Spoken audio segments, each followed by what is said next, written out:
오늘 우리는 익숙하지만 한편으로는 잘 알지 못했던 존재, 사무라이의 두 얼굴을 파헤쳐 볼 시간입니다. 우리가 영화나 만화 속에서 접해왔던 사무라이의 이미지가 실제 역사와는 많이 다르다는 사실 알고 계셨나요? 경호원에서 신화까지 그들의 진짜 이야기를 지금부터 시작합니다. 먼저 이도류라는 단어부터 짚어보겠습니다. 현대 스포츠에서 투타 겸업의 야구 천재, 오타니, 쇼헤이를 우리는 이도류라고 부르죠. 하지만 이 이도류의 원조는 바로 두 자루의 칼을 사용했던 전설적인 검객, 미야모토 무사시입니다. 이도류는 단순히 두 가지를 잘하는 것을 넘어 무사시의 검법에서 시작된 역사적인 용어라는 점을 기억해 주세요. 사무라이의 기원은 헤이안 시대로 거슬러 올라갑니다. 당시 중앙 귀족들은 지방을 관리하기 위해 고쿠시나 다토 같은 관리들을 파견했습니다. 하지만 이들은 자신의 땅과 이권을 지키기 위해 무력을 갖춘 사병들을 육성하기 시작했고, 이것이 바로 사무라이 계급 탄생의 밑거름이 됩니다. 이러한 지방의 사병들이 점차 능력을 인정받아 중앙정부의 보디가드로 채용되기 시작했습니다. 그리고 여기서 사무라이라는 명칭이 탄생하게 되는데요. 누군가를 섬기고 지킨다는 의미에서 유래한 사무라이는 그렇게 점차 역사에 등장하게 됩니다. 초기 사무라이들에게 가장 중요한 무기는 무엇이었을까요? 놀랍게도 칼이 아닌 활이었습니다. 전쟁의 시대에는 원거리에서 적을 제압하는 것이 실전에서의 핵심 전술이었고, 활은 그 어떤 무기보다 뛰어난 살상력을 자랑했기 때문입니다.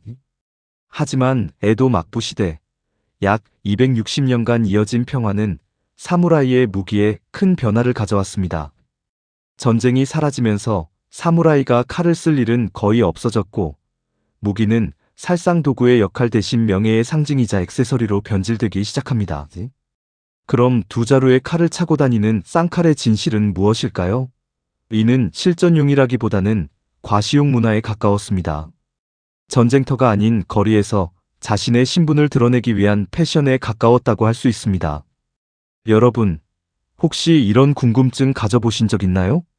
일본어에는 왜 심한 욕설이 다른 언어에 비해 발달하지 않았을까요? 이 문화적 미스터리의 해답은 바로 에도 시대의 법에 있습니다.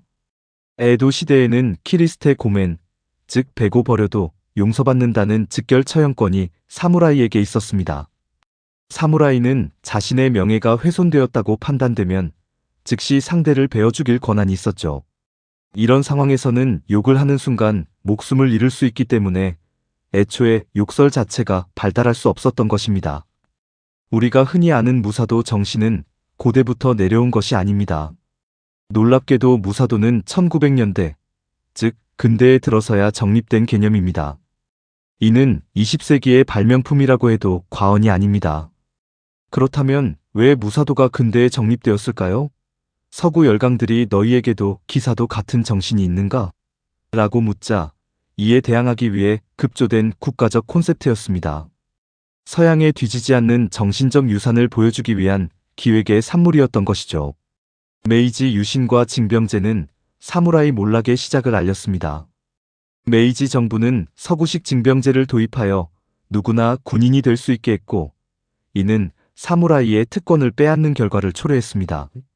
농민이나 상인과 섞이는 것을 거부했던 사무라이들의 반발은 불가피했습니다. 그리고 1877년 서남 전쟁에서 사무라이는 최후를 맞이합니다. 사이고 다카모리가 이끈 반란군은 정부군에 맞섰으나 결국 패배하고 말았습니다. 이 전쟁을 끝으로 700년을 이어온 사무라이 계급은 역사 속으로 사라지게 됩니다. 이처럼 사무라이의 역사는 시대가 만든 칼, 시대가 부러뜨리다는 한 문장으로 요약될 수 있습니다. 땅을 지키던 경호원에서 평화시대의 관료로, 그리고 제국의 상징으로 변화했지만 변화하는 시대에 적응하지 못한 그들의 역사는 우리에게 혁신과 도태라는 중요한 교훈을 남깁니다.